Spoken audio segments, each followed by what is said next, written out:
Hello दोस्तों, आप सभी का स्वागत अभिनंदन आपके अपनी YouTube channel MKS teaching point में। साथियों, भर्तियों से संबंधित महत्वपूर्ण खबरों के परिप्रेक्ष्य में इस वीडियो के माध्यम से चर्चा करेंगे। तो निवेदन रहेगा, वीडियो को लाइक शेयर जरूर कीजिएगा और चैनल पर अगर आप पहली बार विजिट कर रहे हैं तो कृपया चैनल को सब्सक्राइब जरूर करें। सर्वप्रथम साथियों, हम बात करेंगे 12,460 शिक्षक भर्ती के परिप्रेक्ष्य में। जैसा कि साथियों 15 मई कोर्ट का आदेश, 21 तारीख सचिव सर का मानव संपदा पोर्टल पर छात्रों और शिक्षकों के जो आंकड़े हैं उनको अपडेट करने का निर्देश, और उसके बाद शिक्षा निदेशक के माध्यम से 11/6/2024 को सचिव सर को निर्देश और सचिव सर के माध्यम से जिला बेसिक शिक्षा अधिकारियों को निर्देश। लेकिन अभी तक सर्कुलर और ज्वाइनिंग को लेकर के इंतजार, कब ये इंतजार समाप्त होगा, आइए इस पर चर्चा करते हैं। तो सर्वप्रथम साथियों, इस आदेश को अगर आप देखेंगे तो इसमें सभी वही चीज़ें मेंशन की गई हैं जो 2 काउंसलिंग हुई हैं। जो कोर्ट का आदेश है उसका अनुपालन करते हुए जल्द से जल्द विद्यालय आवंटन की कार्रवाई सुनिश्चित की जा सके। इसके लिए जो चयनितों के आंकड़े हैं उनको जो है विभाग को उपलब्ध कराया जाना है, उसके लिए फॉर्मेट दिया गया है और 15 जून तक ये डेट डिसाइड की गई है। ये साथियों ये आदेश कहता है। तो अब इस बिहार पर यही लगता है कि 15 जून के बाद ही आप सभी लोगों के लिए जो है आवंटन का आदेश, यानी जो आपका सर्कुलर है वो और आपकी ज्वाइनिंग की स्थिति क्लियर होगी कि किस बिहार पर आपको ज्वाइनिंग मिलेगी, क्या चीज़ें रहेंगी, क्या आपका वीएसए ऑफिस से ज्वाइनिंग होगी या सीआरटी से होगी, रोस्टर से होगी, चॉइस से होगी।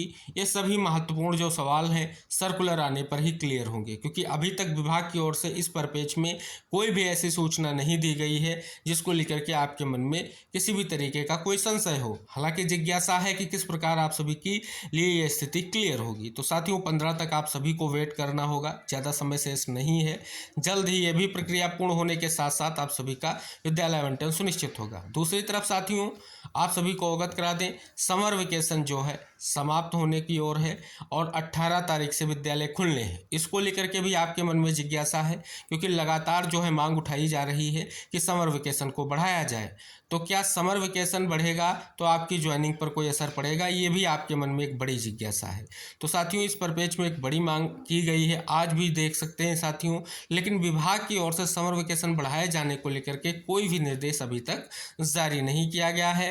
तो ये भी कहीं ना कहीं महत्वपूर्ण सूचना ही आप सभी लोगों के लिए कही जाएगी। अब साथियों स्पष्ट है कि अगला आदेश आने तक आप सभी को इंतजार करना होगा। जो भी महत्वपूर्ण निष्कर्ष की स्थितियां होंगी हम आप तक जरूर शेयर करेंगे, जो भी महत्वपूर्ण सूचनाएं आएंगी हम आप तक जरूर शेयर करेंगे। अब साथियों एक नज़र डालते हैं समर वेकेशन के परिप्रेक्ष्य में। एक तो साथियों ये खबर है कि 18 से खुलेंगे स्कूल, बच्चों का होगा स्वागत। क्या लिखा गया है कि बेसिक शिक्षा परिषद की ओर से संचालित प्राथमिक, जूनियर और कंपोजिट विद्यालय 18 जून को खुल जाएंगे। इसके लिए शिक्षा महानिदेशक कंचन वर्मा ने आदेश जारी करते हुए गुरुवार को कहा कि बच्चे जब विद्यालय पहुंचे तो उनका गेट पर शिक्षकों की ओर से स्वागत किया जाए। उन्होंने कहा कि नए सत्र में विद्यालय में एक शैक्षिक माहौल बनाते हुए शिक्षा की गुणवत्ता पर विशेष ध्यान देने की ज़रूरत है। तो ये साथियों एक खबर है जिसमें देख रहे हैं कि सीधे तौर पर डीजी मैम का आदेश आ चुका है। अब साथियों दूसरा आदेश क्या है इसको आप देखें, यानी ये मांग है स्पष्ट तौर पर जो माननीय मुख्यमंत्री जी से की गई है। लिखा गया है गर्मी के कारण स्कूलों को 30 तक बंद रखने की मांग। क्या लिखा गया है कि परिषदीय विद्यालयों में गर्मी की छुट्टियां 18 जून को जो है बाद खुल रहे हैं। पूरे देश में भीषण गर्मी पड़ रही है। इस चीज़ का हवाला देते हुए छुट्टियों को 30 जून तक बढ़ाए जाने की मांग की है। ये प्राथमिक शिक्षक प्रशिक्षित स्नातक एसोसिएशन के जो अध्यक्ष हैं उनके द्वारा माननीय मुख्यमंत्री और प्रमुख सचिव बेसिक शिक्षा को जो है पत्र भेजकर इस बात को लेकर के मांग की गई है। तो साथियों एक तरफ जो है विद्यालय ओपन होने की स्थिति और दूसरी तरफ बढ़ती मांग को लेकर के क्या आप सभी के स्कूल आवंटन पर कोई असर पड़ेगा। तो साथियों अगर आप सभी लोगों के लिए समर वेकेशन बढ़ता है तब उस पर आगे स्पष्ट होगा और सर्कुलर से स्पष्ट होगा कि किस प्रकार आप सभी को स्थिति स्पष्ट हो रही है।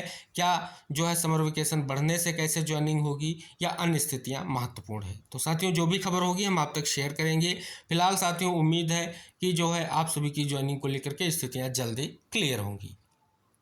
अब बात करते हैं नई प्राथमिक शिक्षक भर्ती। लिखा गया है खाली पदों का ब्यौरा देकर शिक्षकों की भर्ती की मांग। क्या साथियों लिखा गया है कि लोकसभा चुनाव के बाद एक तरफ जहां विभिन्न विभागों में अध्याचन चलाकर खाली पदों की भर्ती की प्रक्रिया गाड़ी पकड़ने लगी, वहीं प्रदेश में शिक्षकों की भर्ती के एक बार फिर युवाओं ने जो है मांग तेज कर दी है। इस क्रम में बुधवार को मुख्यमंत्री के जनता दर्शन में पहुंचे अभ्यर्थियों ने खाली पदों का ब्यौरा देते हुए प्रदेश में जल्द नई शिक्षक भर्ती करने की मांग की। डीएलएड प्रदेश अध्यक्ष जो हैं के नेतृत्व में पहुंचे युवा मुख्यमंत्री से मिलना चाहते थे, लेकिन उनकी मुलाकात नहीं हो सकी।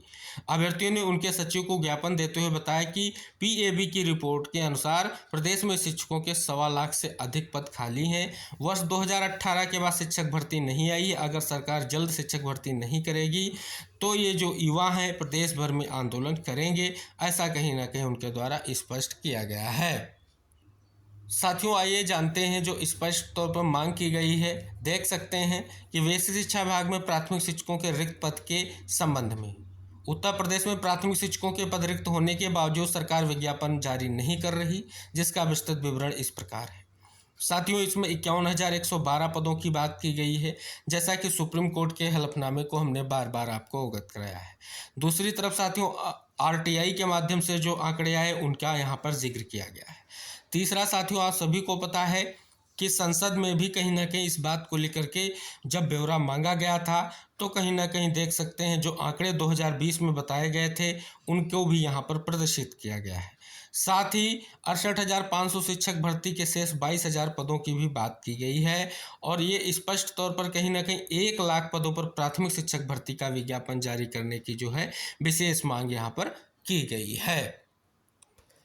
आप साथियों, ये जो मांग थी इस पर क्या निष्कर्ष निकला है आप सभी को पता है। जनता दरबार में जो है सचिव सर से मुलाकात हुई और उसमें साथियों जो प्रत्येक जनपद के रिक्त पद पीएबी रिपोर्ट 40 पेज की जो फाइल है वो सौंप दी गई है और स्पष्ट तौर पर कहीं ना कहीं विशेष मांग की गई है कि जल्द से जल्द जो है स्पष्ट रूप से 1 लाख पदों पर भर्ती प्रक्रिया को निस्तारित करते हुए जल्द से जल्द भर्ती प्रक्रिया पूर्ण की जाए। अगली खबर साथियों बहुत बड़ी खबर है। लिखा गया 22,782 पदों पर भर्ती का प्रस्ताव किया वापस। सरकारी विभागों में 12,782 पदों पर भर्ती को लेकर के पेच फंस गया। विभागों द्वारा भेजे गए आधे अधूरे 594 प्रस्तावों को उत्तर प्रदेश लोक सेवा आयोग ने वापस कर दिया है। इन प्रस्तावों में कई तरह की खामियां हैं, इसके चलते इन पदों पर भर्ती की प्रक्रिया पूरी नहीं की जा सकती। तो देख सकते हैं साथियों, दुरुस्त करते हुए कहीं ना कहीं फिर से अधियाचन की बात की गई है। साथियों, अगली जो महत्वपूर्ण खबर है वो सिपाही भर्ती परीक्षा से जुड़ी हुई है। लिखा क्या गया है साथियों कि सिपाही भर्ती परीक्षा में पेपर लीक ने बिगाड़ा भर्ती बोर्ड का कैलेंडर। बात करें साथियों, 60,244 पदों पर सीधी भर्ती के लिए फरवरी में हुई लिखित परीक्षा पेपर लीक होने के कारण उत्तर प्रदेश पुलिस भर्तियों प्रोन्नत बोर्ड का कैलेंडर बिगड़ गया है। पिछले या बीते 6 माह के दौरान पुलिस विभाग के करीब 80,000 पदों की पर होने वाली भर्तियां इस वजह से जो है अधर में हैं। अब साथियों क्या है, लिखा गया है कि सिपाही जो अब फिलहाल भर्ती बोर्ड का पूरा फोकस सिपाही सीधी भर्ती का दोबारा लिखित परीक्षा कराएं, इसके बाद अन्य पदों पर भर्ती की प्रक्रिया को अमली जामा पहनाया जाएगा। अब इसमें साथियों लिखा गया है, सूत्रों की माने तो सिपाही नागरिक पुलिस के अलावा PSC UP SSF fire service में करीब 15,000 पदों पर भर्ती का प्रस्ताव बोर्ड ने जो है तैयार कर लिया है। तो देख रहे हैं साथियों, बड़ी खबर है यहाँ पर जो भर्तियों से ही संबंधित है, स्पेशली आपके यूपी पुलिस भर्ती से। अब साथियों बात करते हैं तबादलों से संबंधित। जैसा कि आप सभी को पता है बेसिक में ट्रांसफ़र को लेकर के जो स्थितियां हैं उन पर अगर बात कर लें तो बड़ी खबर निकल कर आ रही है। लिखा गया है तबादले में वरिष्ठता प्रभावित होने से शिक्षक नहीं ले रहे रुचि। अगर आप इस खबर को पूरी तरीके से अवलोकित करेंगे तो कुछ महत्वपूर्ण चीज़ें निकल कर आ रही हैं। अब साथियों यहाँ पर हम बात कर लें क्या कुछ इसका निष्कर्ष निकल रहा है। क्या शिक्षकों का कहना है कि अगर विभाग नियमावली में आंशिक संशोधन कर वरिष्ठता प्रभावित न होने का निर्णय ले तो समाधान हो सकता है। इस पर साथियों क्या कहा गया है शिक्षा निदेशक बेसिक के माध्यम से कि हम विस्तारित नगरीय सीमा में आए ग्रामीण क्षेत्र के स्कूलों को शामिल करेंगे, यहाँ के शिक्षकों से शहरी सीमा के स्कूलों के शिक्षकों की कमी को पूरा करेंगे। इसके बाद अगर नगर सीमा के स्कूलों में शिक्षकों की कमी अगर बनी रहती तो इसके लिए और विकल्प खोजेंगे। तो ये बड़ी खबर है साथियों जो आप सभी के बेसिक ट्रांसफ़र को लेकर के महत्वपूर्ण है। अब साथियों ये डिस्ट्रिक्ट प्रयागराज की ही खबर है कि 233 शिक्षकों का जिले के से होगा तबादला। ये देख सकते हैं साथियों किस प्रकार से जो वर्तमान में तबादले का आदेश आया है, जो प्रक्रिया चल रही है उस पर बात की जा रही है। अब साथियों अगर बात कर लें जो एडेड माध्यमिक विद्यालय में शिक्षकों और प्रधानाध्यापकों के तबादले जो है ऑफलाइन किए जाएंगे। ये तबादले भी 30 जून तक जो है पूरे किए जाएंगे, ऐसा यहाँ पर स्पष्ट किया गया है। अब साथियों बात कर लें नीट यूजी के परिपेक्ष में। जैसा कि साथियों यहाँ पर देखेंगे तो धर्मेंद्र प्रधान ने केंद्रीय शिक्षा मंत्री के पद भार ग्रहण किया और साथ में राज्य मंत्री जयंत चौधरी और सुकांत मजूमदार जी ने। लेकिन साथियों यहाँ पर देखेंगे सर्वप्रथम में नीट यूजी 2024 परीक्षा परिणाम में धांधली के आरोपों पर सरकार का पक्ष रखते हुए कहा कि किसी छात्र को नुकसान नहीं होगा, ये बात उनके द्वारा की गई। जो साथियों अगली महत्वपूर्ण खबर जुड़ी हुई है आपके नीट यूजी एग्जाम से ही, तो लिखा गया 1563 अभ्यर्थियों के कृपांक निरस्त 23 को फिर परीक्षा का विकल्प। तो देख सकते हैं कि सरकार ने सुप्रीम कोर्ट को दी जानकारी, 30 को आएगा नतीजा, काउंसलिंग 6 जुलाई से। जो अभ्यर्थी परीक्षा नहीं देगा उसकी काउंसलिंग बिना कृपांक के होगी। तो देख सकते हैं साथियों बड़ी खबर यहाँ पर निकल कर आ रही है। अगली खबर साथियों जो है राजकीय शिक्षकों का धरना स्थगित, ज्ञापन सौंपा। 7 सूत्रीय मांगों को लेकर के शिक्षा निदेशालय परिसर में 10 जून से चल रहा राजकीय शिक्षकों का धरना स्थगित होगा। बृहस्पतिवार को सहायक शिक्षा निदेशक सेवा 1 अशोक कुमार सिंह ने धरना शिक्षकों की समस्याएं सुनी और उनकी मांग को पूरा करने का आश्वासन दिया। अब साथियों यहाँ पर देखेंगे कि अग्निवीरों की भर्ती में हो सकते हैं कई बड़े बदलाव। क्या हो सकते हैं कि सेना चाहती कि 4 साल की समाप्त हुए अग्निवीरों की संख्या 60-70% तक बरकरार रखी जाए। वर्तमान स्वरूप में अग्निवीरों को केवल 25% हिस्सा रखा जाएगा।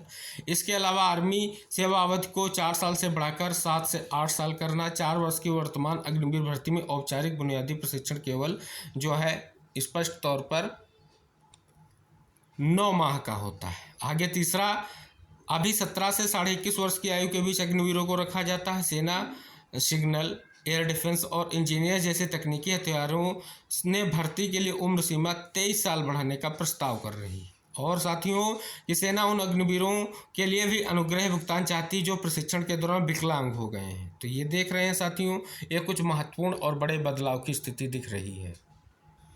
अब साथियों बात कर लें एक बड़ी और महत्वपूर्ण खबर के परिप्रेक्ष्य में। यहाँ पर देखेंगे 27,931 परिषदीय स्कूलों में 50 से कम विद्यार्थी होने पर वीएसए को नोटिस। लिखा गया 27,931 प्राथमिक विद्यालयों में 50 से कम विद्यार्थी, अपेक्षित संख्या कम वाले सर्वाधिक 1035 आगरा और 943 मैनपुरी के स्कूल।